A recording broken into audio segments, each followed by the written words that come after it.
पूर्णमादाय पूर्णमेवावशिष्यते। ॐ शान्ति शान्ति शान्तिः। श्रुतिस्मृतिपुराणानाम् आलयं करुणालयं नमामि भगवत्पादं शङ्करं लोकशङ्करं।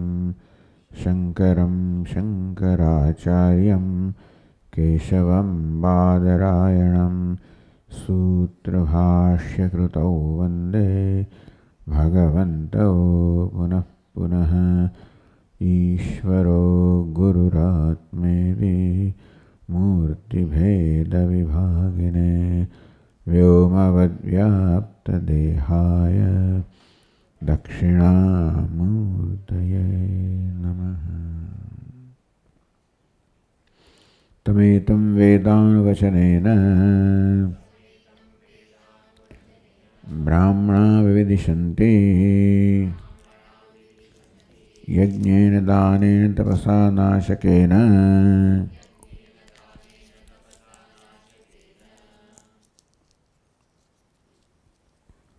यज्ञेन दानेन तपसा अनाशकेन।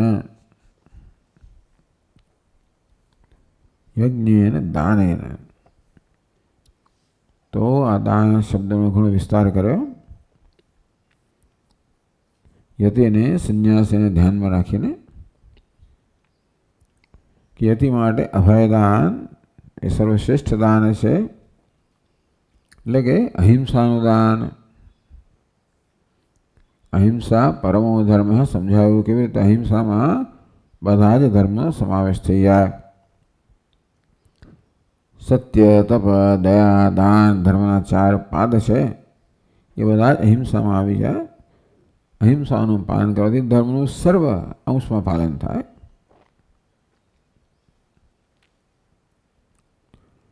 વળી યોગશાસ્ત્રમાં 5 यम कहेवामां आव्या, 5 नियम कहेवामां आव्या। अहिंसानुं सर्वप्रथम स्थान है।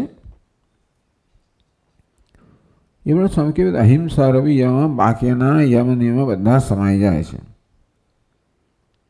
अहिंसा सत्य अस्तेय ब्रह्मचर्य अपरिग्रह 5 यम शौच संतोष तपः स्वाध्याय ईश्वर परिधानम 5 नियम।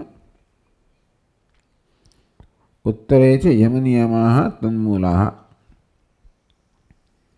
आम अहिंसा पछीना जे यमन नियमो छे बधानुं मूळ अहिंसामां छे।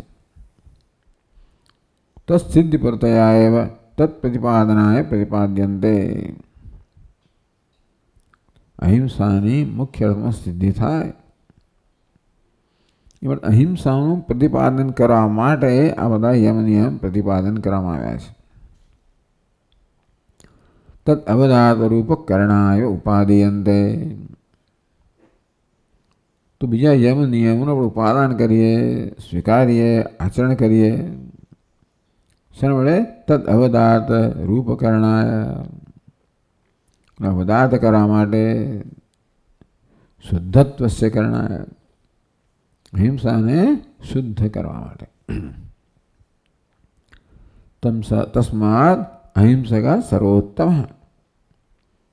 अहिंसको तो यह कश्चित् सज्ञेयः पुरुषोत्तमः। कोई आवा मुख्य अहिंसक निकले तो ये पुरुषोत्तम है। अहिंसैव ततो दानम यतीनां परमं स्मृतम। मन माटे यतिओ माटे अहिंसा ए परम दान है। जे कोई कर्म स्वरूपનું નથી परंतु सर्वभूत हिते रता प्राणी मात्रा हितनी भावना जेमां रहेली छे। कोई प्रकारनी हिंसा जेनामांथी निकळती नथी मन वचन कर्मथी। अन्येषामपि आम तो अन्य सर्व माटे पण अहिंसा परमदान ज छे। किंतु अन्य ही कर्तुं न एतद्धि शक्यते। परंतु अन्य एटले के गृहस्थाश्रम वगैरह माटे मुख्य अर्थमां अहिंसा संभवित नहीं।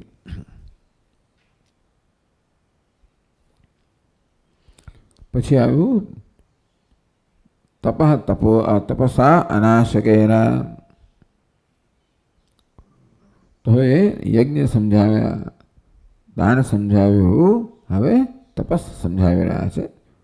તો આપણે 593 પાન પર છીએ અને છેલ્લા ફકરામાં તપો વિભાગમ આહાર. આમ યજ્ઞ અને દાનની સમજ આપ્યા પછી તપસા અનાશકેન, અનશને એવો અર્થ કરવામાં આવ્યો છે. તો ભાષ્યમાં પણ અનશન રૂપ કહ્યું, અહીંયા અનાશકેન કહ્યું, નાશ ન કરનારનું તપ. પેલામાં અનશન એટલે ઉપવાસ રૂપી તપ,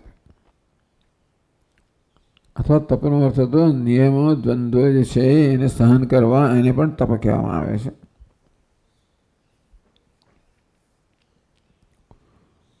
તો અહીં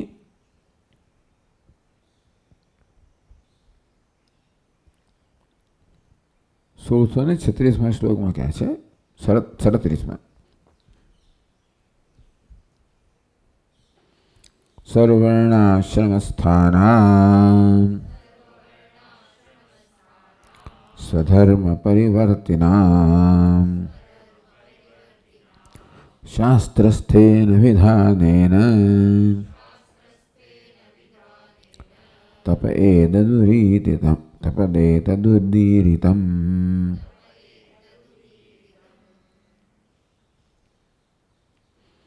સ્વધર્મ પરિવર્તિનામ સર્વર્ણાશ્રમાસ્થાનામ.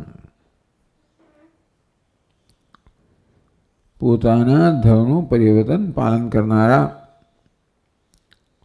સર્વર્ણ આશ્રમ સ્થાના, બધા જ વર્ણ અને આશ્રમમાં રહેલા જે બધા મનુષ્યો છે,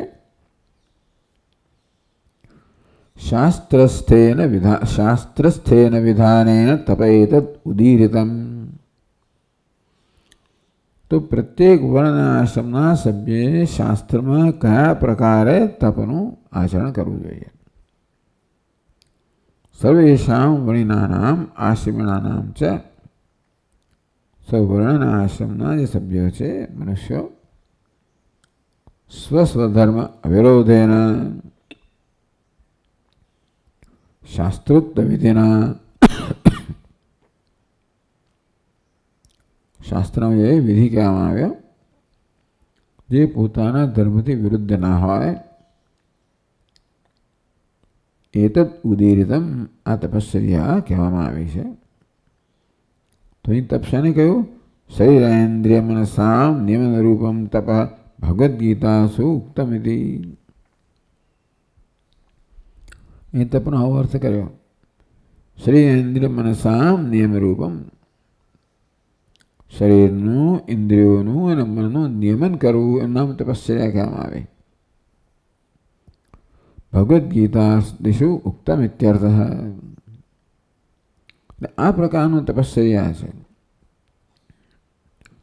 જે દેવ શરીરના તપ કહ્યું, દેવદ્વિજ ગુરુ પ્રાજ્ઞ પૂજનમ શૌચમાર્જવમ બ્રહ્મચર્ય હિંસામ છે શારીરમ તપોચ્યતે.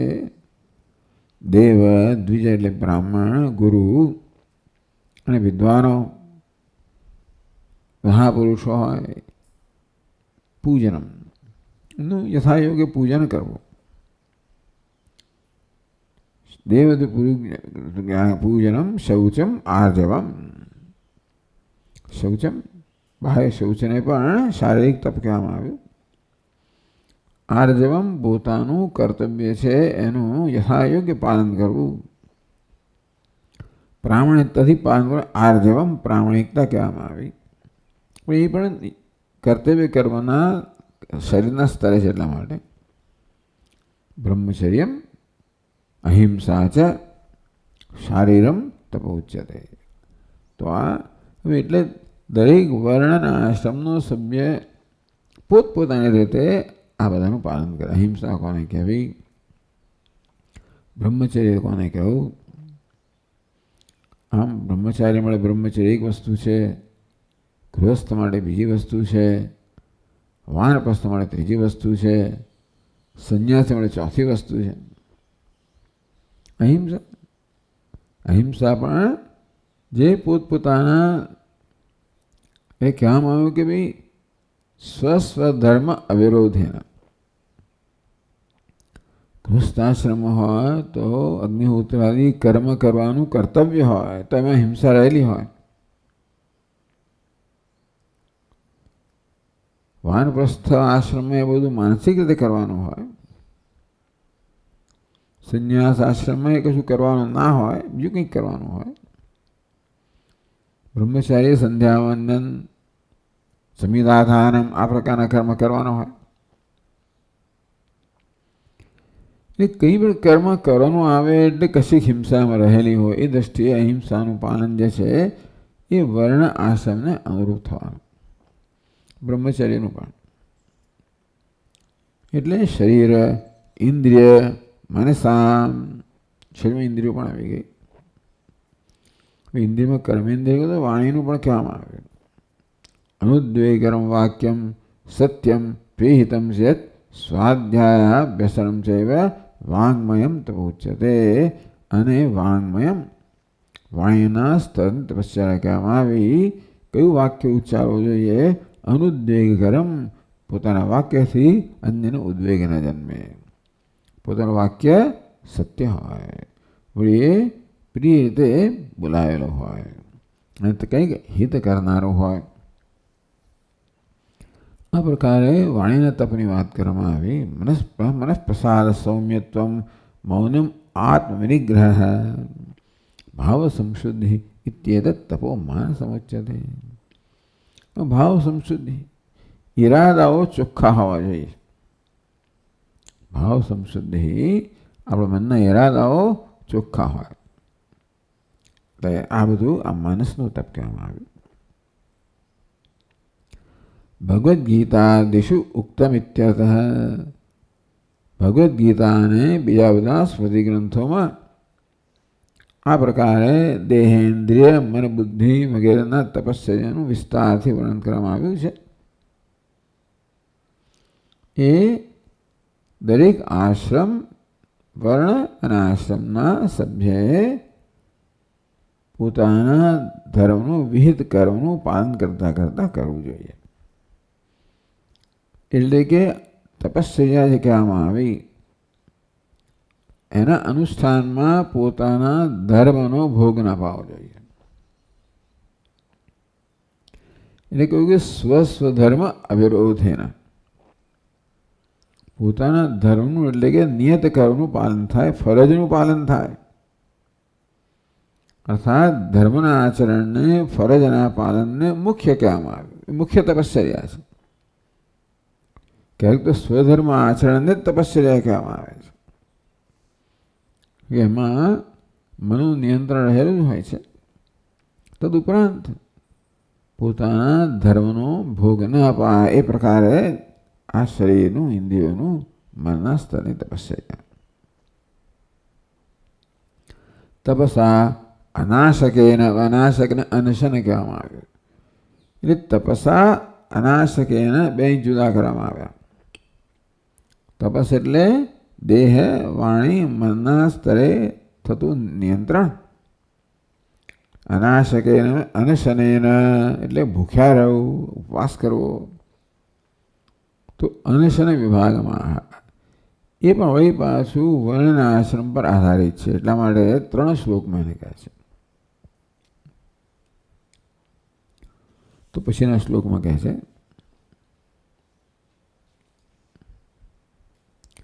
શાસ્ત્રેણાપ્ય નિષિદ્ધાનામ વિષયાણામ સેવનમ સર્વવર્ણાશ્રમાણામ યત સ્યાદદો નિશનમ પરમ.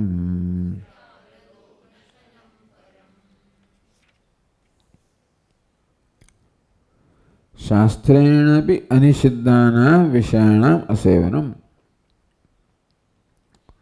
તો શાસ્ત્ર કેટલા વિષયોનો નિષેધ કરે છે. આહારની અંદર પણ શાસ્ત્ર નિષેધ કરે, શેનો આહાર ન લેવો જોઈએ, શેનો આહાર લઈ શકાય. આમ દરેક સંપ્રદાયમાં ભિન્ન ભિન્ન વસ્તુ હોય. તો આહારમાં, વિહારમાં, પછી વસ્ત્રમાં, આ બધાની અંદર દરેકની અંદર નિયમ હોય છે. એમાં શાસ્ત્ર કેટલીક વસ્તુની સંમતિ આપે છે, અનુમતિ આપે છે કે બધું આ ખાઈ શકો, આ પહેરી શકો, આ ઓઢી શકો વગેરે. આ પ્રકારના ઇન્દ્રિયના ભોગ ભોગવી શકો. તો શાસ્ત્ર જેને અનુમતિ આપે છે, શાસ્ત્રે જેનો નિષેધ નથી કર્યો. યથાશક્તિ અસેવનમ, એ પણ શાસ્ત્ર અનિષેધાનામ વિષાણામ અસેવનમ, એ પણ પોતાની શક્તિ પ્રમાણે એનું પણ સેવન ના કરવું. શાસ્ત્ર કહે કે તમારે આ ખવાય તો પણ ના ખાય, કે ભાઈ બધા ફળ નહીં ખાઓ, આટલું ખાઈશ, બધા ધાન નહીં ખાઓ, શાસ્ત્ર કહેતો હોય આટલું જ ખાઈશ. એ પ્રકારે બધી વસ્તુ, ભલે શાસ્ત્રમાં ઘણી વસ્તુ આમ તો કેટલું બધું ના કરવામાં આવ્યું હોય, નિષેધ કરવામાં આવ્યો હોય, પરંતુ જેને અનુમતિ આપવામાં એ પણ ઘણું બધું હોય. એમાંથી પણ મારી શક્તિ પ્રમાણે હું ટાળું. અસેવનમ ભોગત્યાગ, આ પ્રકારે પોતાની શક્તિ પ્રમાણે ભોગનો ત્યાગ. શાસ્ત્ર જે ભોગની અનુમતિ નથી આપતું એ તો કોઈ ન જ કરવું જોઈએ, એ તો અધર્મ કહેવાય કરેલો. પણ ધર્મના ક્ષેત્રમાં આવનાર ભોગનો પણ પોતાની શક્તિ પ્રમાણે ત્યાગ, એને અહીંયા અનશન કહેવામાં આવ્યું.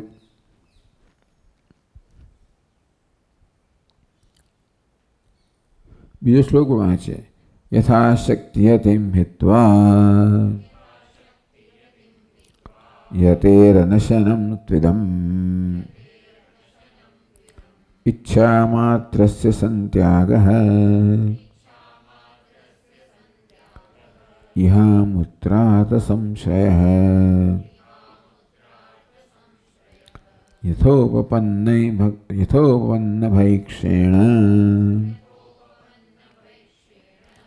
વાસસાપી ચ તાદૃશા વિધારણમ તુ દેહસ્ય યતેરુક્તમ ન ચાપરમ. તો બીજા શ્લોકમાં યથાશક્તિ યતિમ હિત્વા એ પહેલી પંક્તિ સાથે જાય છે. યથાશક્તિ પહેલા લેવામાં આવ્યું. શાસ્ત્રેણ નિષિદ્ધાનામ અપી વિષયાણામ યથાશક્તિ અસેવનમ, શાસ્ત્રે જેનો નિષેધ નથી કરવો એવા વિષયોનું પણ પોતાની શક્તિ પ્રમાણે સેવન ના કરવું. એટલે કે પોતાની શક્તિ પ્રમાણે વિષયોના ભોગનો ત્યાગ કરવો. બીજી પછી યતિમ હિત્વા, આ કોને માટે કહેવામાં આવ્યું? યતે સંન્યાસી સિવાયના માટે કહેવામાં આવ્યું.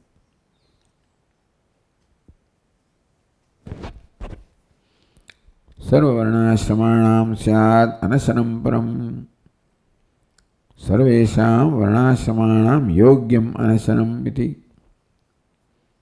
બસ આને જ અનશન કહેવામાં આવ્યું. વૈદિકની અંદર ભૂખ્યા રહેવાની વાત બહુ નથી આવતી. ઉપવાસ કરો તો બહુ મોટી વાત છે. કૃચ્છ ચાંદ્રાયણ શું કરી નાખ્યું. બાકી બીજા બધા જે તપશ્ચર્યા કરતા હોય છે, ઉપવાસ વગેરે, તો બહુ મોટું હોય છે. પણ વૈદિક કાળનો ઉપવાસ મને ખાવા પીવાનું લગભગ શરીરનું ધ્યાન રાખવાનું હશે જ. પણ સર્વે કારણ કે કર્તવ્યને વધારે મહત્વ આપવામાં આવ્યું છે અહીંયા આગળ. સર્વેષામ વર્ણાશ્રમાણામ યોગ્યમ અનશનમ ઇતિ અન્વયઃ, બધા વર્ણ આશ્રમ માટે આ ભોગનો ત્યાગ છે એ જ યોગ્ય અનશન છે. એટલે ભોગનું અસર ના કરવું. બધી ઇન્દ્રિયોના સ્તરે યથાશક્તિ ભોગનો ત્યાગ. માત્ર અન્નનો ત્યાગ એટલો જ નહીં, પરંતુ બધા પ્રકાર, જેટલા પ્રકારના ભોગનો ત્યાગ સંભવિત હોય એવા ભોગના ત્યાગને અનશન કહેવામાં આવ્યું. એટલે અશન એટલે આહાર, એ માત્ર મુખથી લેવામાં આવે જ નહીં, પરંતુ બધી ઇન્દ્રિયોથી લેવામાં આવે એને આહાર કહેવામાં આવ્યો. તેથી બધી ઇન્દ્રિયોના સ્તરે આહાર એટલે ભોગરૂપી આહારથી યથાશક્તિ પોતાની શક્તિ પ્રમાણે આહારને ટાળવો ન કરવો.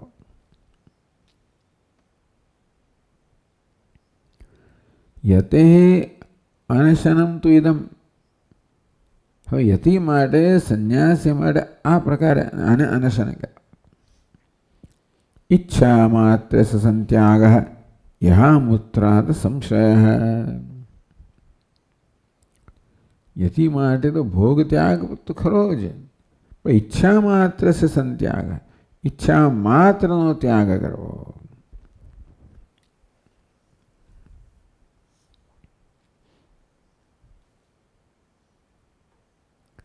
યહામૂત્ર વા વિદ્યમાન પદાર્થેષુ ઈચ્છાલેશસ્યાપિ અકરણમ. યહામૂત્રાત સંશય. યહામૂત્ર વા વિદ્યમાન પદાર્થેષુ. યહ આલોકમાં, અમૂત્ર પરલોકમાં. અર્થ એટલે વિષયો, એના પર આધારિત આ લોકના કે પરલોકના પણ વિદ્યમાન પદાર્થેષુ ઈચ્છાલેશસ્ય અકરણમ. યતિ માટે વૈરાગ્ય છે, ઈચ્છાનો ત્યાગ છે, એ સૌથી મોટું તપ છે. ઈચ્છા લેશસ્ય અકરણમ. કોઈ પદાર્થની ઈચ્છા ન હોવી જોઈએ.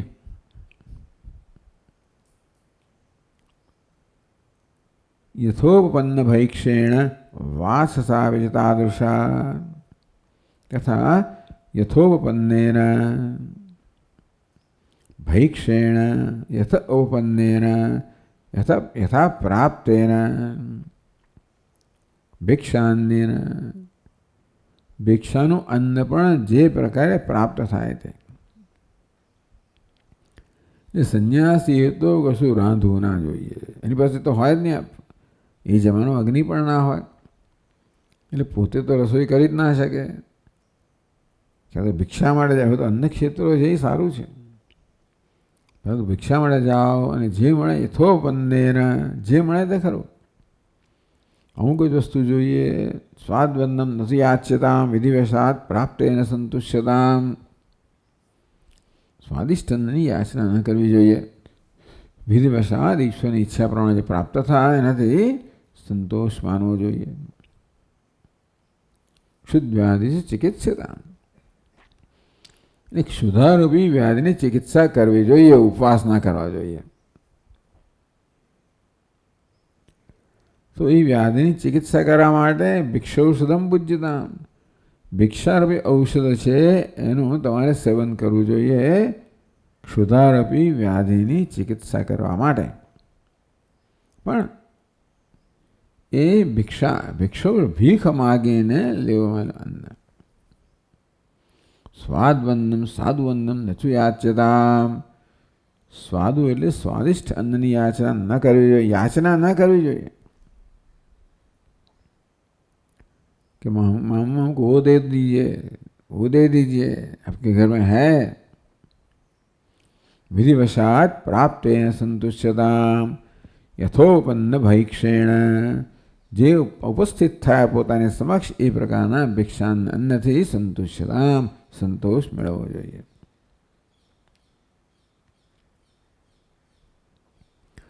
યથોપન્ય વાસસાપી પણ ઉમેરવું જોઈએ. યથોપન્નેન એટલે યથા પ્રાપ્ત ને વાસસા. વાસ એટલે વસ્ત્ર, ઓઢું. તાદૃશા યથોપન્નેન વાસસા છે દેહસ્ય વિધારણમ નિર્વહણમ. દેહને ઢાંકવાનું તેના માટે જ જોઈએ ને વસ્ત્ર. તો જે વસ્ત્રમાં પ્રાપ્ત થાય એની જાતે સામેથી જે અન્ન પ્રાપ્ત થાય એનાથી પોતાની ક્ષુધા સમાવવી અને સામે જે વસ્ત્ર પ્રાપ્ત થાય એનાથી દેહને ઢાંકવો. એટલા માટે પછી આ બધી રથ્યા ચર્બળ વિરજિત કંથ પુણ્ય પુણ્ય વિવર્જિત પંથ. રથ્યા ચરપડ વિરજિત કંથ. રથ્યા એટલે શેરીમાં જે ચીંથરા પડેલા હોય એ બધાને ભેગા કરીને જે ગોદડી બને એને પોતાને ઢાંકી શકે.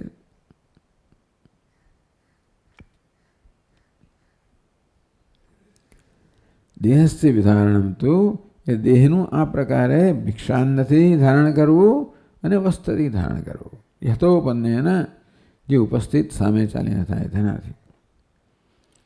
એ તો ઉત્તમ ન છે પરમ એ સિવાયનું વ્રત યતિ માટે કહ્યું નથી. ઉપવાસ કરવા વગેરે કે બીજા પ્રકારનું વ્રત જે બીજા આશ્રમ માટે હોય એવું યતિ માટે. કારણ કે ઈચ્છા ન કરવી જ મોટું વ્રત છે. ભોગથી દૂર રહેવું જ. ભિક્ષાને જે પ્રાપ્ત થાય તેનાથી સંતોષ માનવો, વસ્ત્ર જે પ્રાપ્ત થાય સંતોષ માનવો અને ભોગથી તો મુક્ત રહેવું જ.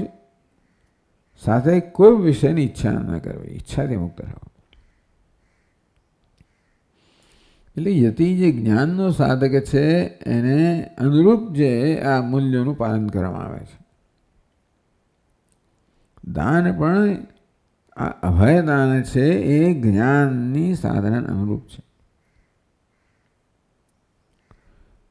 અહિંસાનું વ્રત છે એ અહિંસા જે આત્માનું સ્વરૂપ છે એની અનુજ્ઞાન કહો, એની ઉપાસના કહો એને અનુરૂપ છે. તે પ્રકારે તપશ્ચર્યા પણ યતિ જે જ્ઞાનની સાધના કરી રહ્યો છે એના માટે અનુરૂપ છે. એટલા જ માટે કે ભૂખ્યા વગેરે રહેવામાં આવે તો શક્ય છે કે એમાં અડચણરૂપ થાય. એના માટે એને જે શ્રવણ મનન જે કરવાનું હોય એ મળે શરીરની જેટલી જરૂરિયાત હોય એટલી જરૂરિયાત પૂરી કરી શકે છે. ભોગની દૃષ્ટિએ નહીં, માત્ર વિધારણમ તો દેહસ્ય, દેહને ધારણ કરવું એ જ એનું પ્રયોજન છે. વિધારણમ નિર્વહણમ, દેહનું વહન કરવું.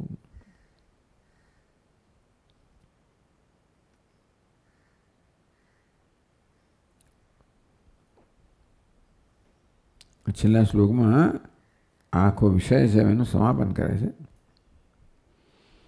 એવં યજ્ઞસ્તથા દાનમ તપો નશનમેવ ચ ચતુષ્ટયમ ભવેત પુણ્યમ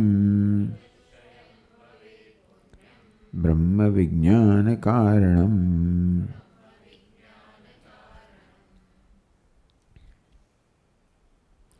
એમ યજ્ઞ તથા દાનમ તપ અનશનમ એવ ચ ચતુષ્ટયમ. વેદાનું વચન લીધું નથી આમાં, પણ યજ્ઞેન દાનેન તપસા અનાશકેન ચાર લેવામાં આવે. એમ યજ્ઞ આ પ્રકારે યજ્ઞ, તથા જ કયું પ્રકારે દાન, કહેવામાં તપશ્ચર્યા, અનશનમ, ચતુષ્ટયમ ભવેત. આ ચારનો સમૂહ છે. ભવેત પુણ્યમ, આ ચાર પ્રકારના કર્મનું આચરણ જે છે એ પુણ્ય કર્મ છે. યજ્ઞ, દાન, તપ, અનશનમ આ પ્રત્યેક કર્મ પુણ્ય કર્મ છે. અર્થાત સાધકે પુણ્ય કર્મનું આચરણ કરવું જોઈએ. કયા વર્ણનો છે, કયા આશ્રમનો સભ્ય છે એ પરથી પુણ્ય કોને કહેવાય એની વ્યાખ્યા થોડી ઘણી જુદી હોય, પણ જેનું પુણ્ય કર્મ હોવું જોઈએ. અને આપણે જીવનમાં બને એટલા પુણ્યનો સંચય કરવો જોઈએ. અને જ્ઞાનના સંદર્ભમાં પુણ્ય એટલે નિષ્કામ કર્મ. પુણ્ય કર્મ પણ ખરો અને નિષ્કામ ભાવનાથી થયેલું પુણ્ય કર્મ. એટલે અહીં તો કે આપણે આનો સંચય કરવો જોઈએ, પુણ્યનો સંચય કરવો જોઈએ, પુણ્ય ભેગું કરવું જોઈએ. તો ભવેત પુણ્યમ બ્રહ્મ વિજ્ઞાન કારણમ.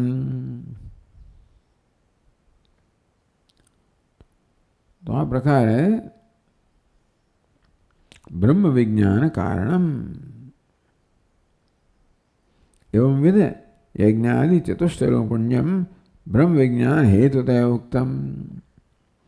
आ पुण्य कर्म છે બ્રહ્મ વિજ્ઞાનનું કારણ છે. ગીતામાં કોઈ અમાનિત્વ અદંભિત્વને ભગવાને જ્ઞાન એટલે બ્રહ્મ વિદ્યાનું જ્ઞાનનું કારણ કહ્યું. અહીંયા આગળ યજ્ઞ દાન તપ અને શનમ એ પુણ્યકર્મ છે. એ કઈ રીતે કરવા, એને પુણ્યકર્મ બનાવવા, એ બધું પણ કામનાથી પ્રેરણા કરવામાં આવે તો પુણ્યકર્મ ખરું, પણ એ બ્રહ્મ વિદ્યાનું કારણ ના બને. આ જ વસ્તુઓ સકામ રીતે કરવામાં આવે તો એ પછી ભોગનું કારણ બને, પણ નિષ્કામ એવો કરવામાં આવે તો બ્રહ્મ વિજ્ઞાન કારણમ, બ્રહ્મ વિજ્ઞાનનું કારણ બને.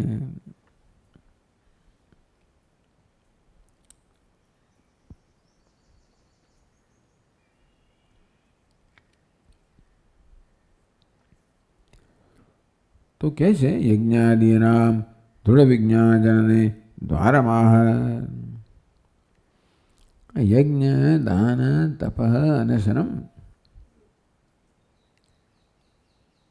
એ દૃઢ વિજ્ઞાન જનને, એ દૃઢ વિજ્ઞાન જન્માવા માટે દ્વારમ, દ્વારમ એ કયું દ્વાર છે? તમે આ કર્મ કરો તો કયું દ્વાર ખુલે જેને તમે બ્રહ્મ વિદ્યાને પ્રાપ્ત કરો? કયા દ્વાર ખુલે?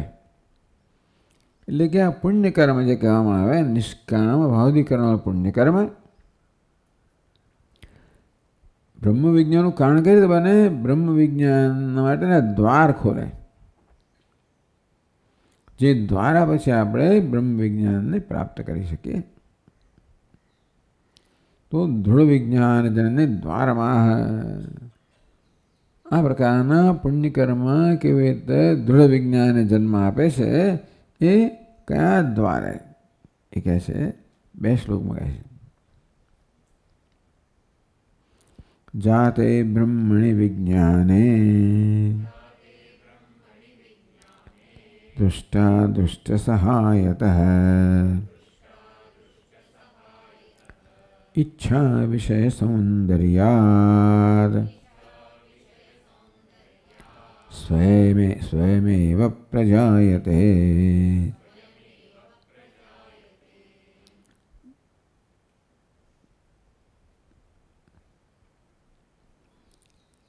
જાતે બ્રહ્મણિ દૃષ્ટા દૃષ્ટ સહાયતઃ જાતે બ્રહ્મણિ વિજ્ઞાને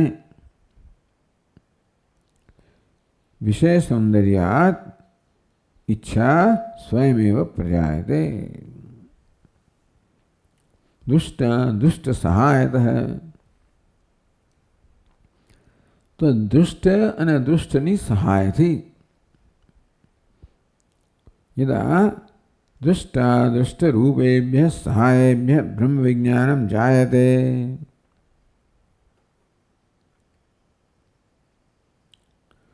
दृष्ट અને અદૃષ્ટ બંને પ્રકારના ઉપાયો કહેવામાં આવે.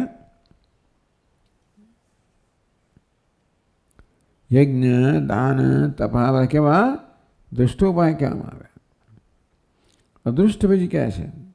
શ્રવણમ મનન વગેરે અદુષ્ટ ઉપાય કહેવામાં આવે. દુષ્ટ દુષ્ટ સહાયતઃ દુષ્ટ અને દુષ્ટની સહાયથી બ્રહ્મણી વિજ્ઞાને જાતે બ્રહ્મનું જ્ઞાન જ્યારે જન્મે ત્યારે વિષય સૌંદર્યાત ઈચ્છા સ્વયમેવ પ્રજાયતે. બ્રહ્મ જ્ઞાન એટલે બ્રહ્મના સૌંદર્યનું જેમ જેમ જ્ઞાન થતું જાય તેમ તેમ એ બ્રહ્મને પ્રાપ્ત કરવાની જાણવાની ઈચ્છા ધીમે ધીમે તીવ્ર થતી જાય. યદા દુષ્ટા દુષ્ટરૂપેભ્ય સહાયભ્ય બ્રહ્મ વિજ્ઞાનમ જાયતે તદા બ્રહ્મ વિષયસ્ય સ્વભાવ સુંદરત્વાત તત્ર ઈચ્છા સ્વયમેવ જાયતે. બ્રહ્મ વસ્તુ એવી છે ને કે બ્રહ્મરૂપી વિષય જે છે સ્વભાવ સુંદરત્વાદ, આ બ્રહ્મ વિષય જેવો છે સ્વભાવથી સુંદર છે. આમ જેમ જેમ અંતરાગા શુદ્ધિ દ્વારા બ્રહ્મનો પરિચય થતો જાય, આત્માનો પરિચય થતો જાય, ઈશ્વરનો પરિચય થતો જાય, જે પ્રકારે આપણે સાધના કરતા હોઈએ તો ત્વમ પદ પ્રધાન સાધના હોય, તત્પદ પ્રધાન સાધના હોય. ભક્ત લોકોની સાધના તત્પદ પ્રધાન હોય, ભગવાનની આરાધના કરતા હોય. કાયવાંગમાં કાર્યમુત્વમ ભગવાનની પૂજન અર્ચના વગેરે કરતા હોય તો ભગવાનના સૌંદર્યનું જ્ઞાન થતું જાય. આત્માની આરાધના કરતા આત્માના સૌંદર્યનું જ્ઞાન થતું જાય. બંને રૂપમાં બ્રહ્મ જ છે, સૌથી સુંદર જ છે. તો વિષય સૌંદર્ય ટૂંકમાં બ્રહ્મ વિષયસ્ય સ્વભાવ સુંદરત્વાત્. આ બ્રહ્મરૂપી વિષય જે છે ને એ સ્વભાવથી જ સુંદર હોવાને કારણે તત્ર ઈચ્છા સ્વયમેવ જાયતે. એટલે આ પુણ્ય કર્મ કરો એટલે બ્રહ્મ માટેની ઈચ્છા જન્મે છે, કારણ કે બ્રહ્મની સુંદરતાના દર્શન થતા જાય અને માટે બ્રહ્મ માટેની ઈચ્છા જન્મે.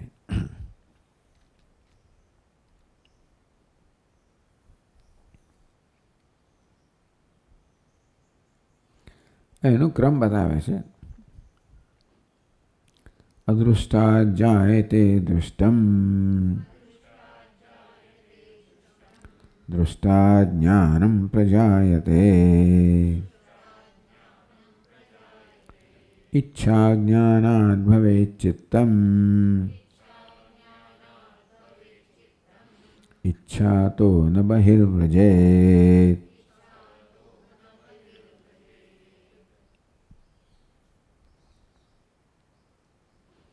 અદુષ્ટા જાયતે દુષ્ટમ.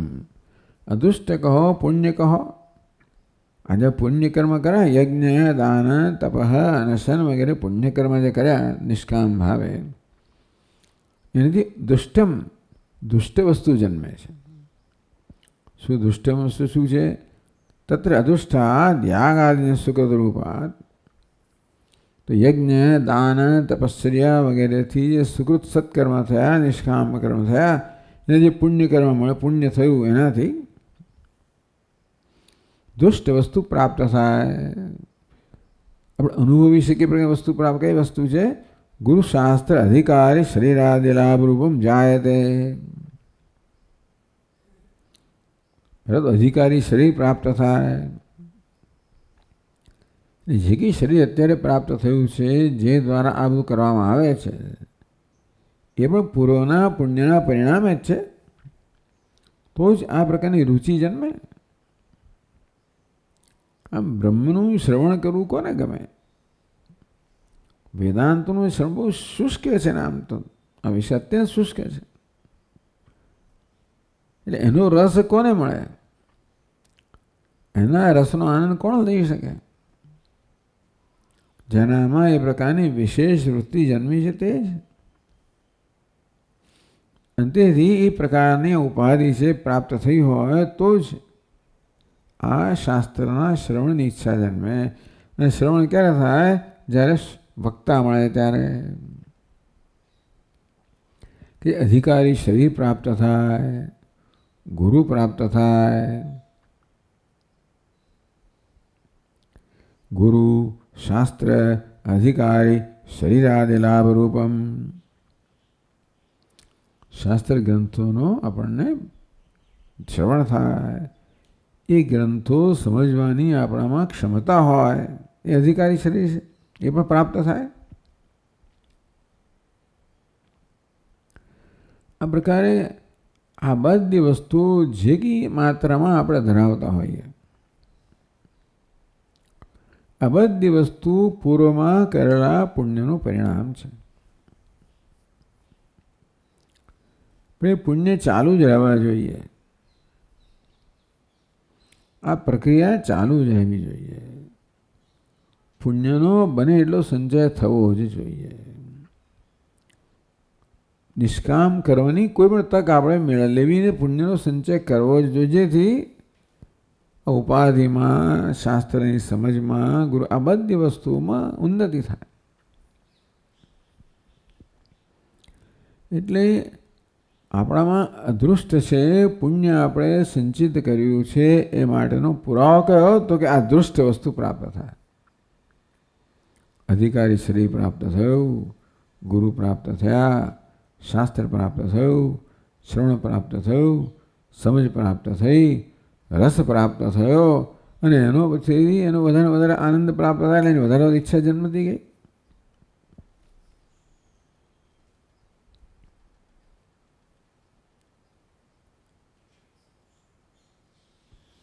ઈચ્છા જ્ઞાનાદ ભવેત ચિત્તમ ઈચ્છા તો ન બહિર્વ્રજેત. ઈચ્છા જ્ઞાનાદ ભવેત તો આત્મજ્ઞાનમ પરોક્ષમ જાયતે. જેમ શાસ્ત્રોનું શ્રવણ થતું જાય તેમ તેમ બુદ્ધિમાં ઉતરતું જાય, તેમ તેમ આત્માની મહત્તા સમજાતી જાય, સૌંદર્ય સમજાતું જાય, વધારે વધારે માટેનો આપણે ભાવ જન્મતો જાય, ઈચ્છા જન્મતી જાય. એટલે આત્મજ્ઞાનમ પરોક્ષમ જાયતે. પેલા પરોક્ષ જ્ઞાન જન્મે. કે અદ્વૈત માટે, બ્રહ્મ માટે પ્રેમ જન્મવો, અદ્વૈત માટે પ્રેમ જે કંઈ હોય જેનું શ્રવણ કરતા હોય, જ્યાં પણ આપણે પહોંચી ગયા હોય, દ્વૈતમાં હોઈએ, વિશિષ્ટ અદ્વૈતમાં હોઈએ, જેમાં પણ હોઈએ, જે કશી પરંપરામાં પહોંચીએ, એ ત્યાં જે ઉપદેશ પ્રાપ્ત થાય, ઉપદેશ આપણામાં એ ઉપદેશ પ્રવેશ કરીને આપણો રુચિ જન્માવે. તો એ રુચિ જન્મે, એ રુચિ છે એ આપણને વધુને વધુ એમાં પ્રયત્ન કરાવડાવે. તો પરોક્ષમ જ્ઞાનમ જાયતે, પરોક્ષ જ્ઞાન જન્મે, રુચિ જન્મે, આપણે પ્રેમ જન્મે.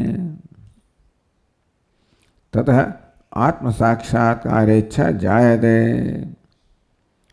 તો એ અપરોક્ષ જ્ઞાનની ઈચ્છા જન્મે. તો એ ઈચ્છા જેમ જેમ તીવ્ર થતી ઈચ્છાયા છે ચિત્તસ્ય આત્મ એકાગ્રત્વમ. ઈચ્છા જ્ઞાનાદ ભવેદ ઈચ્છાદ ચિત્તમ બહિર્ન વ્રજેત.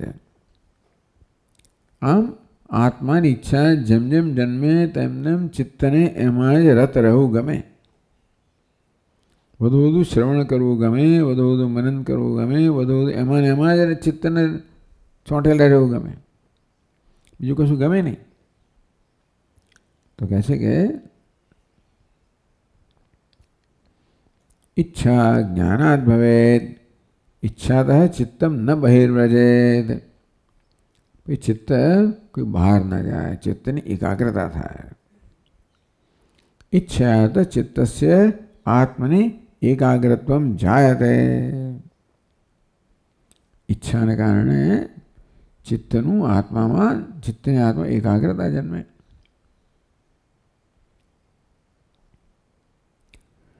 તથા ચ સામગ્રી સંપાદનાય પ્રતિબંધક દુરિત અપનાયનાય ચ યાગાદે પુણ્યમ અપેક્ષિત વિભાવ.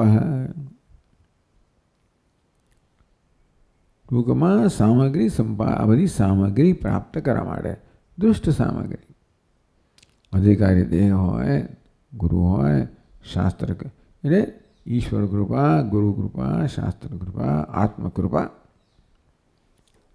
એ બધાનું કારણ છે પુણ્ય. સામગ્રી સંપાદનાય પ્રતિબંધક દુરિત અપનાય છે. આ જ્ઞાન પ્રતિબંધકો છે. પૂર્વના દુરિત, દુરિત કહો, પાપ કહો, અત્યારે વર્તમાનમાં આપણા પ્રતિબંધકો, અવરોધકો, વિઘ્નો થઈને આવે છે. બધા જ્ઞાનના વિઘ્નો છે. પ્રતિબંધક દુરિત અપનાય છે યાગ આદે પુણ્ય અપેક્ષિત. માટે યાગ વગેરે પુણ્યની અપેક્ષા, એટલે પુણ્ય કર્મની અપેક્ષા હંમેશા છે જ. નિષ્કામ કર્મની અપેક્ષા હંમેશા રહેલી છે. એટલે જેટલું થાય એટલો પુણ્યનો સંચય દરેક દરેક અવસ્થામાં સંભવ હોય. જે કોઈ સ્થળે હોઈએ, અવસ્થામાં હોઈએ, સ્થિતિમાં હોઈએ, ત્યાં બની શકે એટલું નિષ્કામ કર્મથી પુણ્યનો સંચય કરવો જોઈએ. સામાન્ય નિયમ થયો. એ જ પુણ્ય કર્મ આપણામાં એ પ્રકારનો એક અનુગ્રહ જન્મ આવે, જે બધા દુરિતોને દૂર કરનારો બને અને જોડે જોડે અનુકૂળતા ઉત્પન્ન કરનારો બને. પ્રતિકૂળતા દૂર કરનારો બને, અનુકૂળતા ઉત્પન્ન કરનારો બને. બહારની અનુકૂળતા અને આંતરિક અનુકૂળતા. બહારની અનુકૂળતા સંજોગો રૂપી, આંતરિક અનુકૂળતા આપણા મન જે છે એ મનના સહકાર રૂપી. બહારની અનુકૂળતા તો પણ મનની અનુકૂળતા ના હોય, મનની અનુકૂળતા બહારની અનુકૂળતા ના હોય. આ બંને પ્રકારની અનુકૂળતા જોઈએ. આ બધી અનુકૂળતા છે એ ઈશ્વરના અનુગ્રહને કારણે છે. બહારની અનુકૂળતા, અંદરની અનુકૂળતા બધું એ ઈશ્વરના અનુગ્રહને કારણે છે. ઈશ્વર અનુગ્રહ પુણ્ય કર્મને કારણે છે. માટે યાગાદિ પુણ્યમ અપેક્ષિતમ ભાવ માટે યજ્ઞ દાન વગેરે પુણ્ય કહેવામાં આવ્યું એ અપેક્ષિત છે, એની જરૂરિયાત છે. એટલે આ વાક્ય આટલા શ્લોકોમાં સમજાવવામાં આવ્યું. તમેતમ વેદાનુવચનેન બ્રાહ્મણઃ વિવિધિષન્તિ યજ્ઞેન દાનેન તપસા અનાશકેન. હવે આગળનું વાક્ય છે તો કે નનુ કિમર્થમ આત્મજ્ઞાનમ અપેક્ષણીયમ. આત્માના જ્ઞાનની અપેક્ષા શેના માટે છે? મહાપ્રભાવૈ કર્મવીર્ય વયમ કૃતાર્થા ઇતિ. કર્મનો મહાન પ્રભાવ હોય છે. એ કર્મ મહાન ઉત્પન્ન પુણ્ય ઉત્પન્ન કરતું હોય છે, અસર ઉત્પન્ન કરતું હોય છે. તો કર્મથી અમને જે જોઈએ પ્રાપ્ત ના થાય, તો કર્મથી મોક્ષ ન પ્રાપ્ત થાય, માત્ર જ્ઞાનથી પ્રાપ્ત એમ કેમ કહો છો? કર્મ મહાન પ્રભાવશાળી છે, મોક્ષ પ્રાપ્ત ન થાય.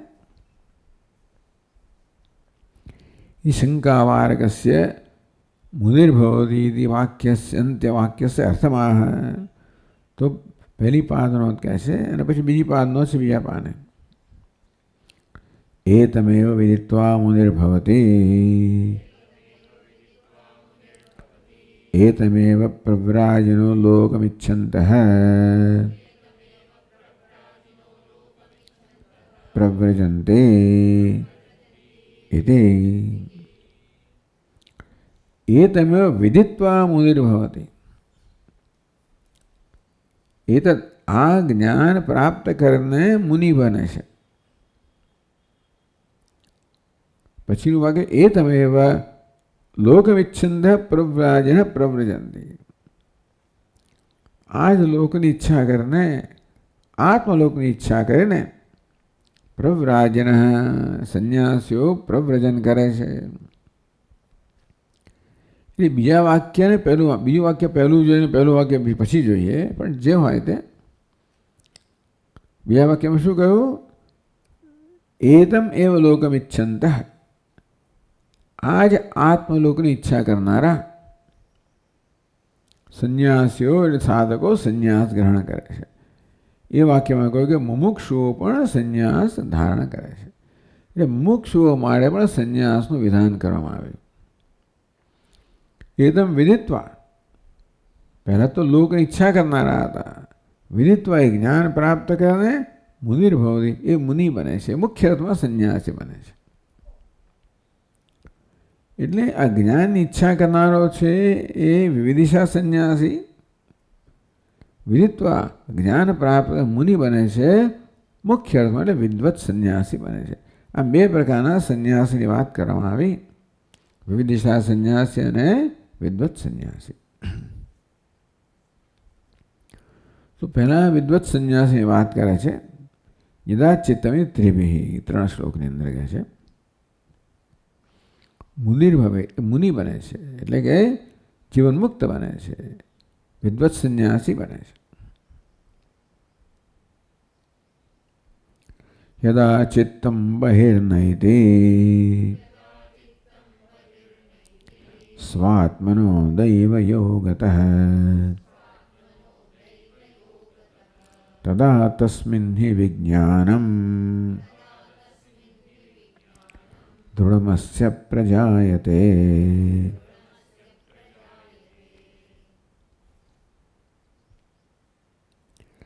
दैवयोगतः यदा चित्तं स्वात्मनः बहिर्न एति।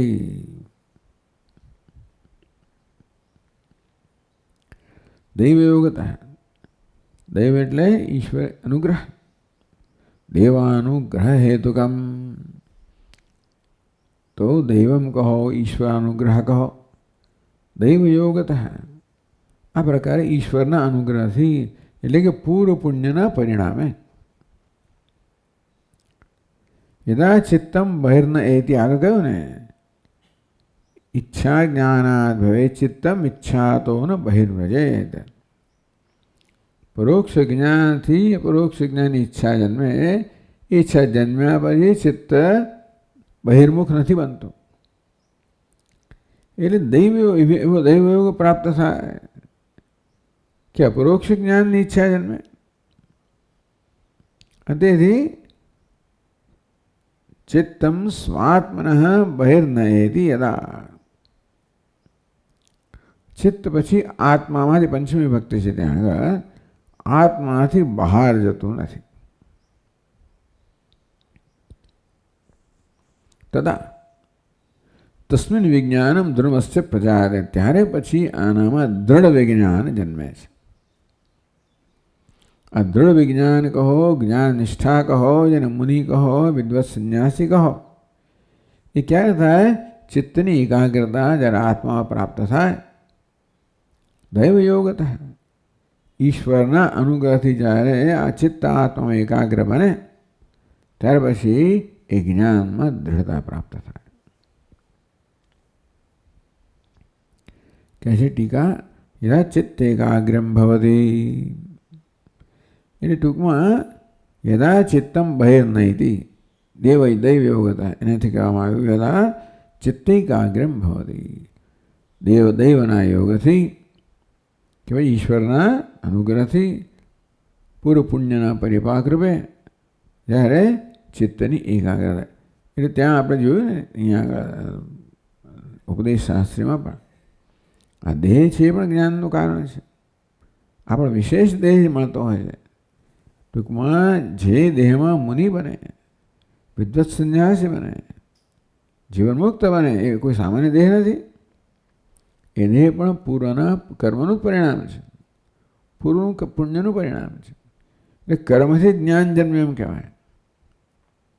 કર્મથી અનુકૂળ દેહ ઉપાધિ પ્રાપ્ત થઈ, જે ઉપાધિ જ્ઞાન માટે અનુકૂળ છે એ રીતે કર્મ જ્ઞાનનું સાધન બને છે. અને પછી શ્રવણ કર્મ પણ જ્ઞાનનું સાધન બને. પણ યદા ચિત્તૈકાગ્રમ ભવતિ તદા દૃઢમ અસ્ય દૃઢમ વિજ્ઞાનમ પ્રજાયતે, ત્યારનું જ્ઞાન દૃઢ બને છે. દૃઢ કોને કહેવાય? અસંભાવનાદિ અનાસ્કંદનીયમ મહાવાક્યજમ જ્ઞાનમ જાયતે. તો અસંભાવના, વિપરીત ભાવના, વળી બધી ભાવનાઓ, સંશય ભાવના, અસંભાવના, સંશય ભાવના, વિપરીત ભાવના. શ્રવણ મનન લીધે આ પ્રકાર કહેવામાં આવ્યું. શ્રવણથી અસંભાવના જાય, મનથી વિપરીત સંશય ભાવના જાય, નિર્ધ્યાસનથી વિપરીત ભાવના જાય. અસંભાવના દેવી અનાસ્કંદનીયમ, કેવું જ્ઞાન છે જે કશી વસ્તુને હલાવી ના શકે. હવે અસંભાવના જન્મે નહીં, સંશય ભાવના જન્મે નહીં, વિપરીત ભાવના જન્મે નહીં. જન્મે તો કંઈક હલાવી શકે, પણ ટૂંકમાં એને વિચલિત ન કરી શકે. આ કોઈ ભાવનાઓ જન્મે નહીં, એનું નામ છે જ્ઞાનની દ્રઢતા. પછી કોઈ પ્રયત્ન ના કરવો પડે. જ્યાં સુધી આમાંની કોઈ અસંભાવના, સંશય ભાવના, વિપરીત ભાવના જન્મતી હોય ત્યાં સુધી એ બધા પ્રતિબંધકોને દૂર કરવા માટેનો પ્રયત્ન કરવો પડે. પછી ન જન્મે તો પછી હવે કોઈ પ્રયત્ન વગર જ્ઞાનની નિષ્ઠા છે. મહાવાક્યજમ જ્ઞાનમ જાયતે, તો પછી અહમ બ્રહ્માસ્મિ એ વાક્યનું જ્ઞાન દૃઢ બને.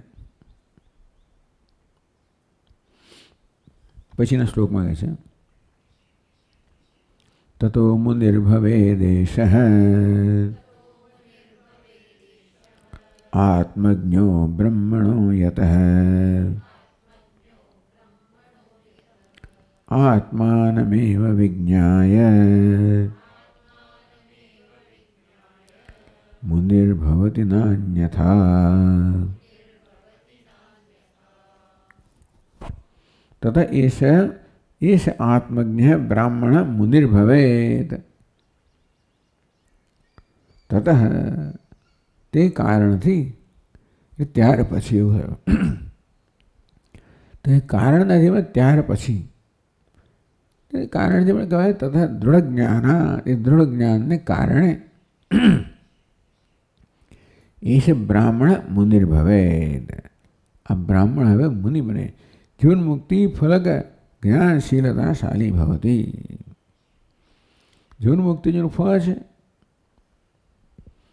એવા પ્રકારના જ્ઞાનના શીલ સ્વભાવ. તો જીવન મુક્તિ જેનું ફળ છે એ પ્રકારનું જ્ઞાન ધરાવવાના સ્વભાવવાળો બને છે. એટલે કે સ્વાભાવિક જ્ઞાન બને, સહજ. જીવન મુક્તિનું ફળ જેવું સહજ જ્ઞાન પ્રાપ્ત કરનારો જ્ઞાનમાં નિષ્ઠ બને છે. એનું જ્ઞાન સહજ બને છે. જીવવું તો સહજ છે ને, તો મુક્તિ પણ એવી સહજ હોય તો જીવન મુક્તિ હોય.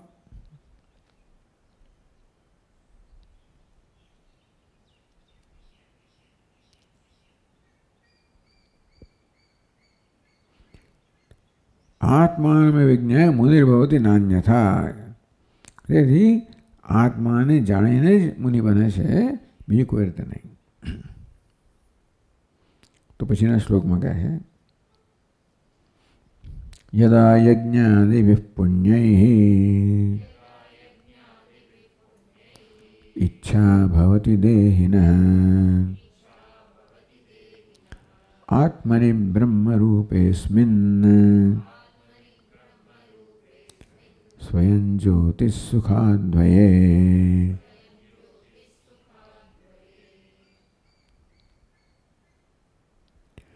તેથી યદા યજ્ઞાદિભિઃ પુણ્યૈઃ દેહિન ઈચ્છા ભવતી. તેથી યજ્ઞાદિભિઃ આત્મનિ બ્રહ્મરૂપે દૃઢાજ્ઞાન ઈચ્છા ભવતી. આત્મા એ બ્રહ્મ સ્વરૂપ છે, એને જાણવાની, પ્રાપ્ત કરવાની, નિષ્ઠ બનવાની, એ બની જવાની દૃઢ ઈચ્છા જ્યારે જન્મે છે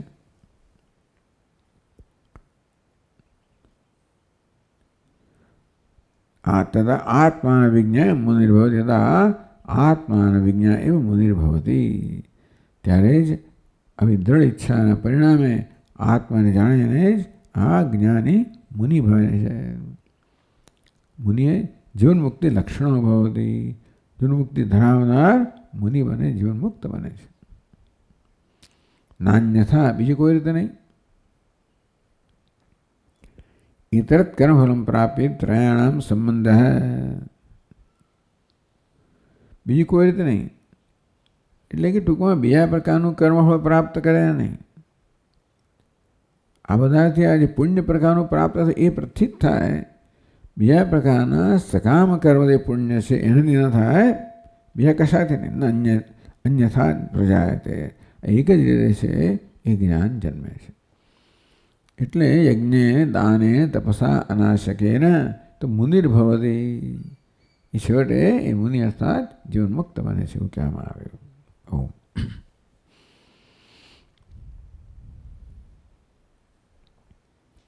ઓમ પૂર્ણમદઃ પૂર્ણમિદં પૂર્ણાત પૂર્ણમુદચ્યતે પૂર્ણસ્ય પૂર્ણમાદાય પૂર્ણમેવાવશિષ્યતે.